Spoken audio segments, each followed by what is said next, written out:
Greetings, this is the voice of Mr. Yap, and welcome to Governance Part 2, Population Policy.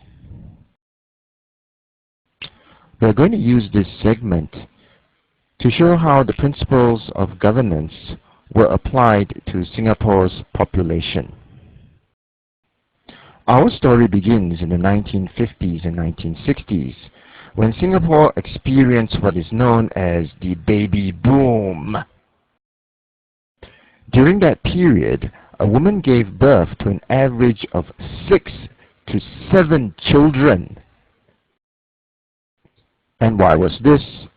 It was because the war had just ended, it was a time of peace and stability, and people could concentrate on raising a family. Also, it was a belief at that time that the more children you had, the more secure you were in your old age, because your children will support you in your old age. This massive explosion in population caused problems to the government. The problems that it caused, I call it a lack of he. Basically, there was not enough housing to keep all the people. And what is he?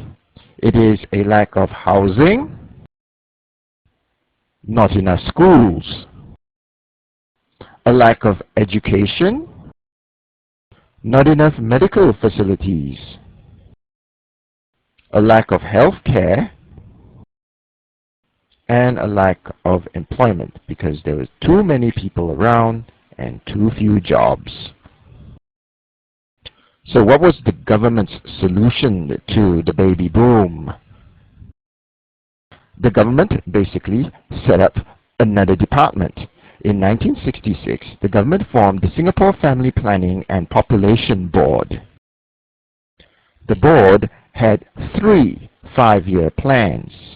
From 1966 to 1971, it emphasizes the need for smaller families. Its second 5-year plan from 1972 to 1976 was the Stop at 2 Children campaign. In order to encourage the Stop at 2 Children campaign, the government discouraged pregnancies by higher costs of child maintenance. This meant that there was no paid maternity leave for the 3rd or subsequent child.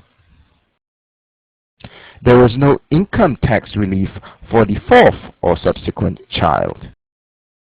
Delivery charges at the hospitals increased progressively with each child born to the same family.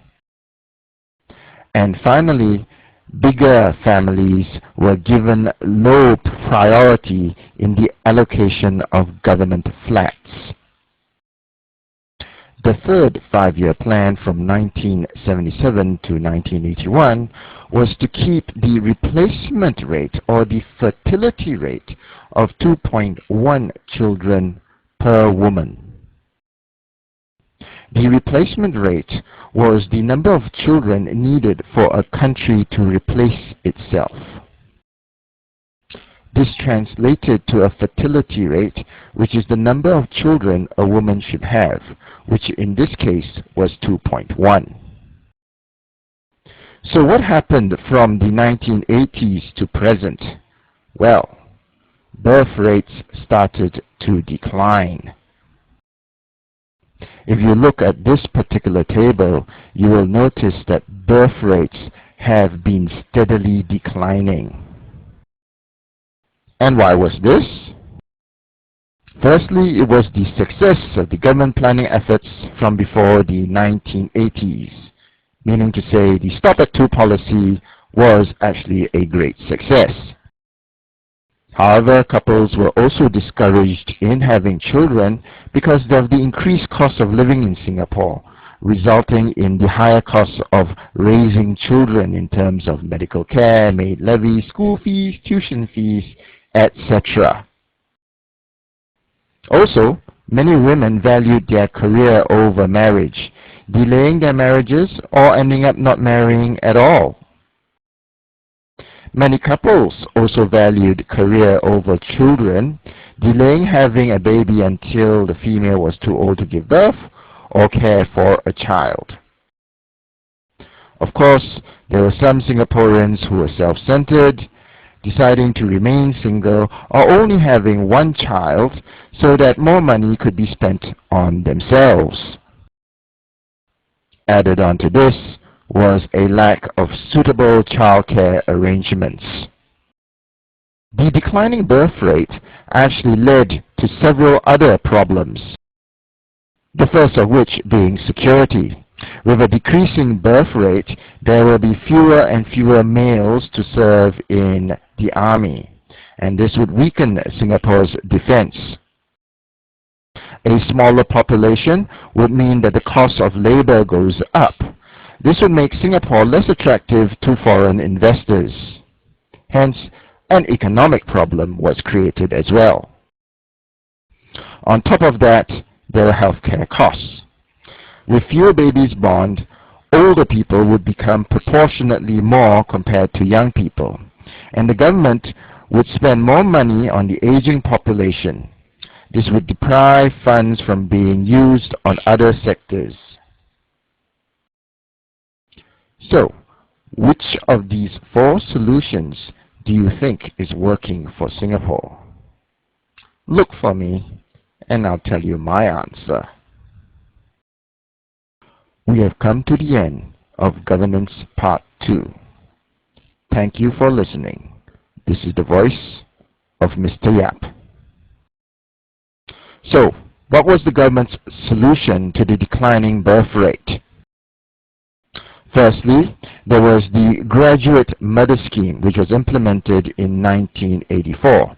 This was to encourage female graduates to have more babies, because it was believed that children of university graduates were more likely to perform better in schools. Over time, this would increase the proportion of skilled and highly educated workers in the Singapore workforce.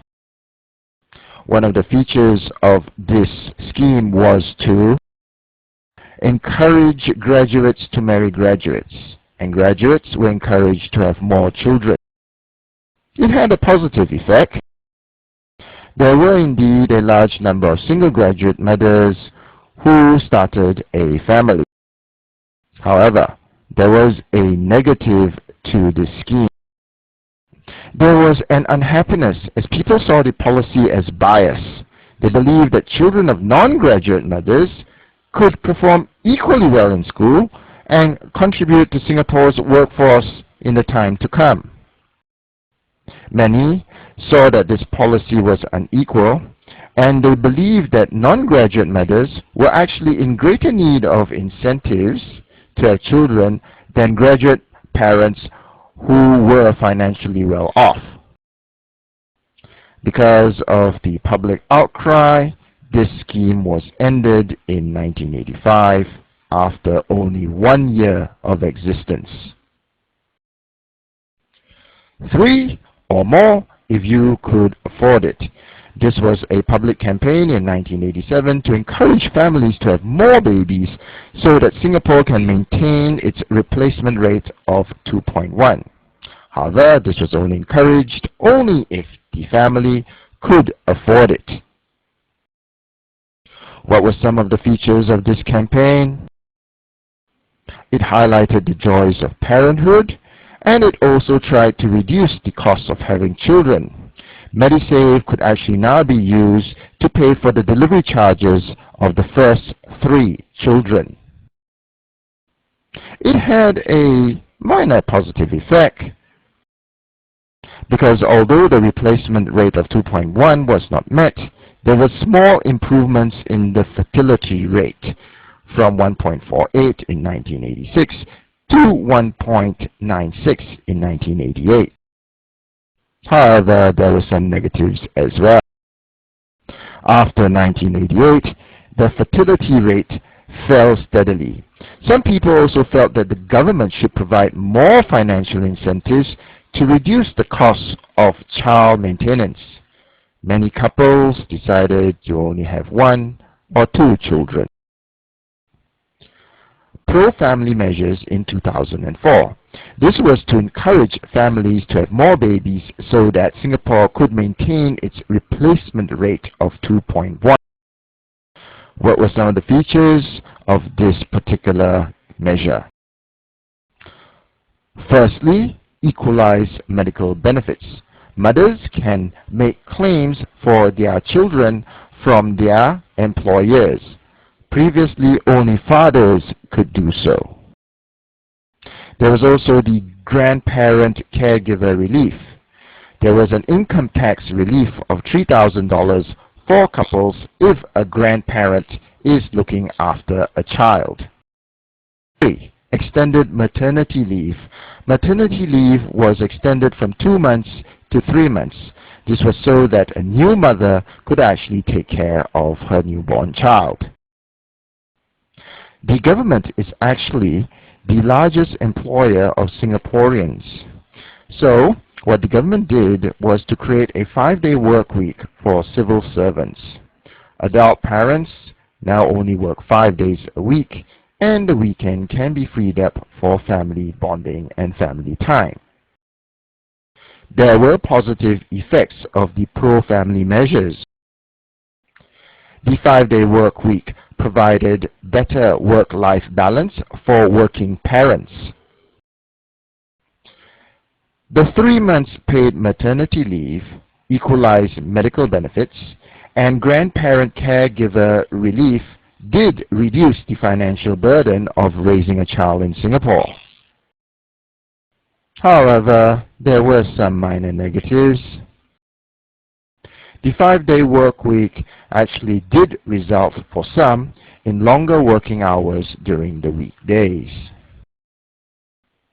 The measures, however, did not seem to have worked because the birth rate in 2008 was 1.28, and in 2009 it continued to drop to 1.23. Strategy number 4 to increase Singapore's population: attract foreign talent. This was to increase the population numbers of Singapore using a more relaxed immigration policy. What were the features of this strategy? It provided easier entry for foreigners who were talented and skilled in the industries that Singapore required to strengthen. It also offered financial attractions such as subsidized housing and attractive education benefits for their children. This was done in the hope that over time, foreign talent will take up citizenship once they have developed an attachment to Singapore. This strategy had positive effects. For example, the immigrants from both the East and the West enriched Singapore's own cultural diversity. Singapore became a more cosmopolitan state. The increasing number of skilled workforce in Singapore also made Singapore more economically competitive. And this provided more business opportunities for Singapore through foreigners' connections and contacts. However, there was also a downside. Not all foreign talent would eventually take up citizenship in Singapore. Local Singaporeans, fearing job losses to foreign talent, develop xenophobia, i.e., a fear or dislike of foreigners. In recent years, there has been increasing public unhappiness over the number of foreigners in Singapore. There was doubt as to whether the foreigners could develop a sense of unity and belonging to Singapore. So, which of these 4 solutions do you think is working for Singapore? Look for me, and I'll tell you my answer. We have come to the end of Governance Part 2. Thank you for listening. This is the voice of Mr. Yap.